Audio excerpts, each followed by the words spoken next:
Hey guys, Mason Marangella here from Vertex Effects, the Rig Doctor. We're here in my home workshop in sunny California, and today we're here to talk about how to best determine what size pedal board you're going to need. People often DM us and message us and email us and ask us about how to determine the size that they need for their pedal board. A lot of times we see the dimensions of a published pedal board, whether that's a Pedal Train, whether that's a rock board by Warwick, whether that's Temple Audio.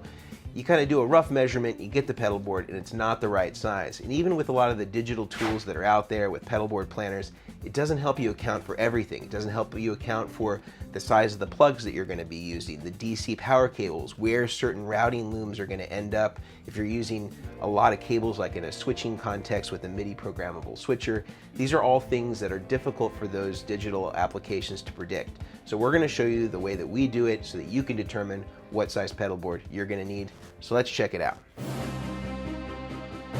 My name is Mason Marangella. I build rigs for the industry's top professionals. Now I'm teaching guitarists how to build rigs like the pros with DIY tips, easy mods, and all the tricks of the trade. I am the Rig Doctor. Here I have a rig that I'm working on for my friend Scott. These are all of Scott's pedals. He's using a switching system with the Boss ES5. He's got some MIDI programmable stuff like the Collider and the Mobius, and then kind of a smattering of analog drive pedals with a True Tone power supply. We're going to determine the size that Scott needs, and we're going to look at a couple of different alternatives, including the boards that we make, the Vertex boards, so that you can see which size you're going to need and how you can fit the most pedals with all these in the smallest possible space. So the first thing I'm going to do is I'm actually going to take some of these pigtails that I have, these adapters that I've used for other power supplies that I've just accumulated over time. Again, I don't recommend that you use these on any of the pedals unless you actually need them. Most of these are either reverse polarity or 2.1 to 2.5 millimeter barrels. I'm not using these on the pedals themselves when I actually go to assemble it. This is just for spacing purposes so I can see about how much space a power cable is going to take up when it goes into the pedal. So I'm going to plug these into the back of every single one of the pedals.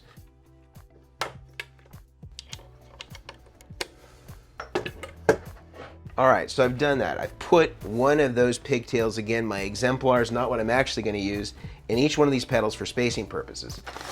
Now, I have a bag of the jacks that I'm going to be using for this actual pedal board, so I'm going to insert those into all the pedals as well. Again, I'm making sure I have enough space to route all the audio cables, so I'm going to put these in so I know exactly how much space I need to leave between them so I get the board that's the exact size I need.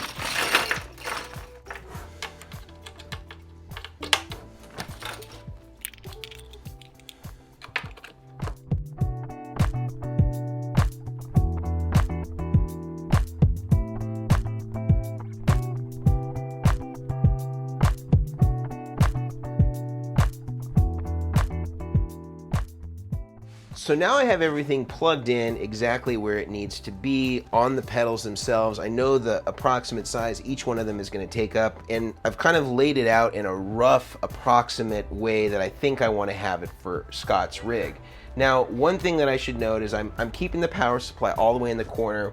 For a switch mode power supply like the True Tone stuff or semi-switch mode, it does have a transformer for the AC side, but for switch mode stuff like this, you can have a little more flexibility in where it goes, but if you're using a linear supply, like say a Voodoo Lab 4x4 or Mondo or Pedal Power 2, those have a transformer in it. You want to be careful about where you put that because of the magnetic field. That can sometimes wreak havoc with having certain pedals in proximity to that magnetic field, so you just want to make sure that you're aware of that. I'm putting the switcher up front because that's where I'm kind of controlling the entire board from. So this has kind of determined my rough layout. Now that I have this layout, I'm going to tape it out with some blue painter's tape. You could use another kind of light duty tape that's not going to damage anything. So I'm going to tape this out. I'm going to get the rough size that I'm going to need, and then I'm going to look for the pedal boards accordingly that I'm going to want.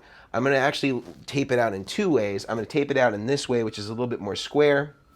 That's a 3-row, and then I'm going to tape it out in another setup that's going to be a 2-row, so I can kind of look for a couple different styles of pedal board. So let's do that.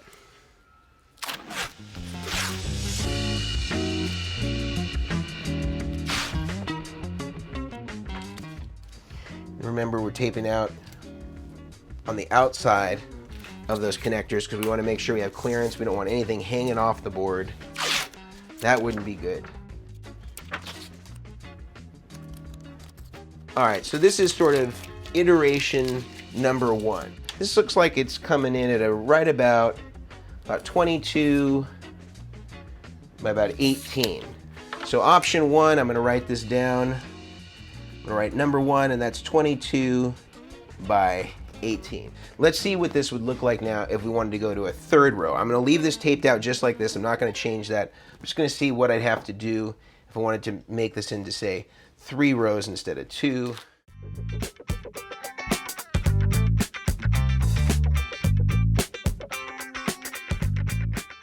Not as idyllic on this one. I would have to put the tuner on top of the power supply. You may want to, if you had a Voodoo Lab power supply, test this out first, or any sort of linear power supply.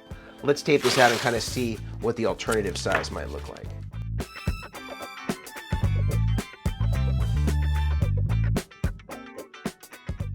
So it looks like alternative size, if we want to go 2 rows, is more like 30 by 12. So our number 2 size, which I'm going to write down over here, actually let's write it up here just so we don't get confused. Number 2 is 30 by 12.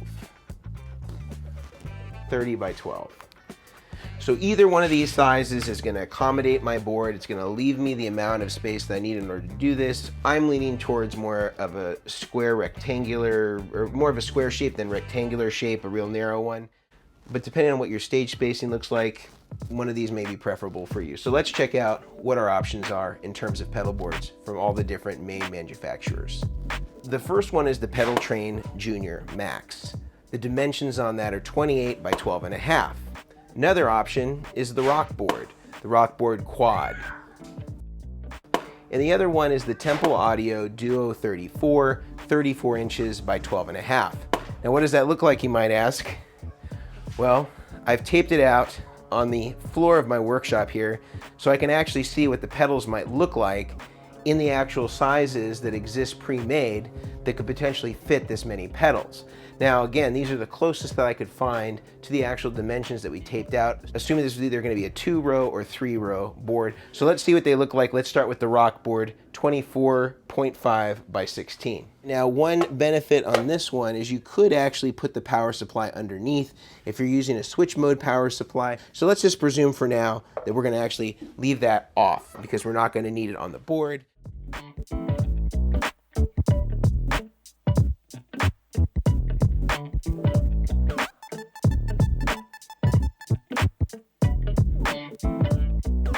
Now that might just work.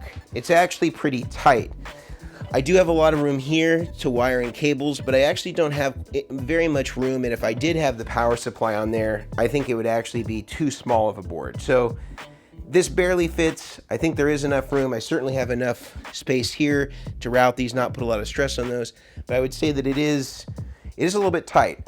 But let's see now what it looks like on the Pedal Train. So Pedal Train Max, let's migrate. This one as well, I can leave the power supply off because I can fit that underneath.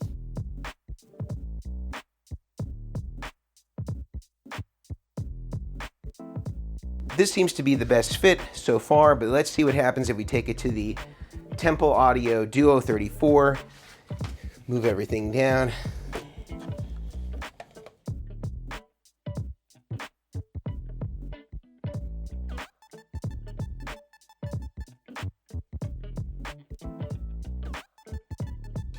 Now I'd actually venture to say already, you can see that this is actually going to be way too big. So there may actually be another Temple size that might work. Again, the power supply would fit underneath on this one, so we wouldn't need to worry about that as an additive. But it seems like maybe there's not an intermediary size that would actually work here.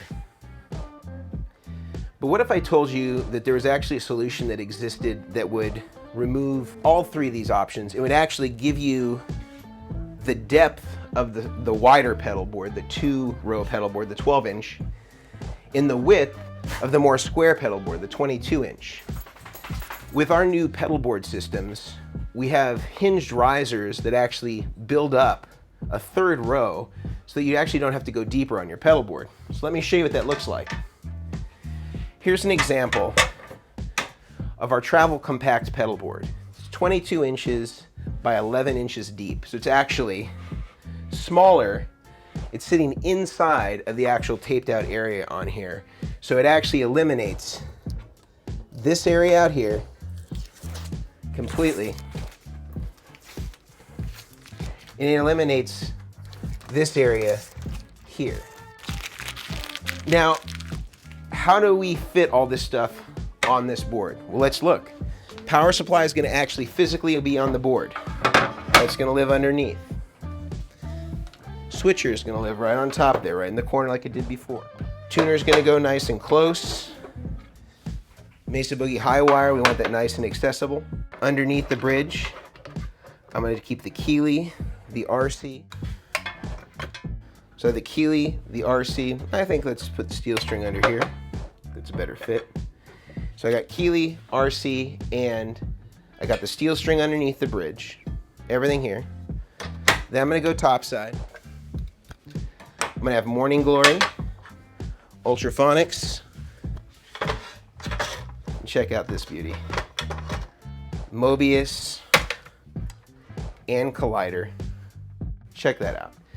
We've got everything fitting perfectly here. We have everything in a smaller space than any of these. The main reason why we're able to do this is because we're building up. Ordinarily, this top row would have to go back and be an entirely third row. So we have the front row, second row, which is underneath, and then these guys would have to be made into a third row. With the aforementioned pedal boards we talked about, with the Pedal Train and the Warwick and the Temple Audio, as well as those are built, and as great as their reputations are, the one thing they're not able to do is duplicate the amount of space that a hinged riser system uses, like what we have here with the Vertex pedal boards, because we can create that third row by going up, allows us to have something that's nice and lightweight, compact aluminum, all made here in the USA, and the whole size is 11 inches deep by 22 inches wide, smaller than the actual pedal board surface that we tried on any of these, including the size that we actually even measured out in our rough measurements. So this is one way that you can get the smallest size possible with the most pedals possible. And again, the stuff underneath, this is all being controlled by the switcher. You don't need access to those. And if you do, you can flip it up. If you don't, we have 2 set screws that you can lock in place. And so this bridge won't move until you're ready for it to move. And then you can just unscrew them. Or you can use some of our 1/4 turn thumb screws that will lock these in place that have quick releases, easy for you to get underneath when you need it. So you've seen here today an easy way that you can actually increase the number of pedals on a smaller size pedal board by building up. Now, if you wanted to attempt to measure out a pedal board either this size like we have right here with the Travel Plus or one of our other pedal board sizes, essentially what you would do is the exact same technique. So not only would you tape out the size of the pedal board for the main surface size, in this case 22 by 11, you'd also tape out a secondary size for the riser, knowing that you would be replicating that second row on that riser that would be going on top of the primary area, the 11 by 22 area. You'd be replicating that, and that's what would be going on top. So you could know exactly what size you needed, whether it was a Travel Compact, a Travel Plus, a Tour Elite, whatever it is that you want, you'll be able to fit it on here. And let's just see how it even just compares in its size right now compared to some of the big companies that we talked about in comparison. That's inside of the rock board. All fits inside of that rock board by a pretty extreme margin. Let's see about the Pedal Train.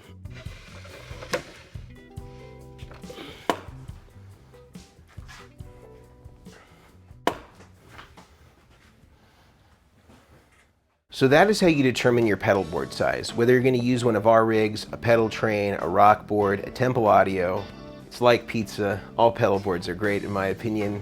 Some just have different functions that you may need over others, and that's how I would make it my determination when I'm deciding what pedal board that I want to go with. So I hope that you use this to not only supplement with some of the digital ways that you can represent some of the pedal boards to determine size, but also to really make sure that you're doing your vetting, that you're doing your due diligence, making sure that you have the plugs in, making sure that you have audio and DC all plugged in so you can make those accounts in advance to make sure you're leaving enough space for all the relief of the cable, all the routing that you're going to need so that you can do that. So please do take this and apply this to whatever pedal board you might be using. Get yourself some painter's tape and you'll be good to go, set to build your own rig, and make sure that you get something that arrives that's actually the size that you need. Now, a few things that you should know about. If you like the content that you saw today, I highly recommend you subscribe, you give us a like, you give us a comment, and also hit the bell icon. That'll keep you up to date on all the new stuff that we're coming out with. If you'd like to get any individual coaching along these lines, we offer full services on Patreon, so do check us out at the Rig Doctor Patreon page. If you'd like to listen to more content like this with other experts and artists in the field making great music and talking about pedal boards that they've had built by me and some of the other greats like Robert Bradshaw, Dave Friedman, and others, do check out our podcast, the Rig Doctor Podcast, on Apple, on Spotify, all the major podcatchers. And until next time, I am Mason Marangella, the Rig Doctor. See ya.